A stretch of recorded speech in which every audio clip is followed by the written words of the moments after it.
আজকে কোনো ফুলকপির তরকারি আলু বড়ি দিয়ে। আর ফুলকপি নিয়ে নিয়েছি, আর ফুলকপিগুলো একটু কেটে নেব। আর ফুলকপি কিন্তু একটু বড় বড় করে কাটবো। আর ফুলকপির ডাঁটিগুলো আমি একটু কেটে কেটে দেবো, যাতে তাড়াতাড়ি সিদ্ধ হয়ে যায়। আর সব ফুলকপিগুলো আমি কেটে নেব। জল দিয়ে ধুয়ে নিয়েছি। আর এদিকে আলু, পেঁয়াজ, টমেটো, লঙ্কা, আদা সব কেটে নিয়েছি। আর এদিকে কড়া বসিয়ে দিয়েছি, জল দিয়ে দিয়েছি। আর জলটা গরম হয়ে গেছে।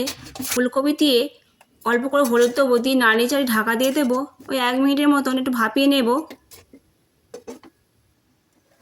ধরুন ফুলকপি ভাপানো হয়ে গেছে, জল ঝাড়িয়ে নেব।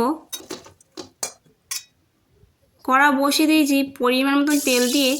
তেলটা গরম হয়ে গেছে, বড়িগুলো লাল লাল করে ভেজে নেব। বড়ি ভাজা হয়ে গেছে, তুলে নেব।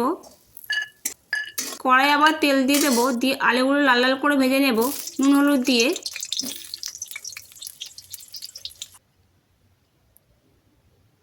আলুগুলো ভাজা হয়ে গেছে, ফুলকপিগুলো ভালো করে লাল লাল করে ভেজে নেব। ফুলকপি ভাপাবার সময় হলুদ দিয়ে ভাপিয়েছিলাম, তাই এখন আর হলুদ দেব না। ফুলকপি ভাজা হয়ে গেছে, তুলে নেব। কড়াই আবার তেল দিয়ে দেবো, পেঁয়াজ লঙ্কা দিয়ে নাড়িয়ে চাড়িয়ে দেবো।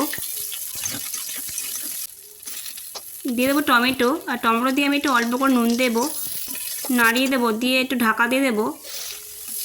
ঢাকা খুলে নাড়িয়ে দেবো। যেমন টমেটো নরম হয়ে গেছে, এখন আমি এগুলো পেস্ট করে নেব। আর মিক্সারের মধ্যে পেস্ট করে নেব। আদা, জিরে, হলুদ, নুন দিয়ে একসঙ্গে ভালো করে পেস্ট করে নেব।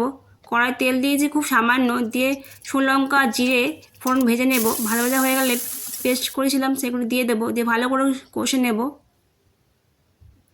দিয়ে আলু দিয়ে দেবো, আলু দিয়ে একটু ভালো করে কষে নেব। ফুলকপি দিয়ে সব সবজি ভালো করে কষে নেব। ফুলকপি কষানো হয়ে গেছে, এখন জল দিয়ে দেবো পরিমাণ মতন। জল দিয়ে নাড়িয়ে চাড়িয়ে ঢাকা দিয়ে দেবো 5 মিনিটের মতো। ঢাকা খুলে নাড়িয়ে দেবো, আর বড়ি ভেজে রেখেছিলাম বড়িগুলো দিয়ে দেবো, দিয়ে নাড়িয়ে চাড়িয়ে দিয়ে দেবো। আর পরিমাণ মতো মিষ্টি দেবো, মিষ্টি দিয়ে একটু নাড়িয়ে দেবো, দিয়ে একটু ঢাকা দিয়ে দেবো 2 মিনিটের মতো।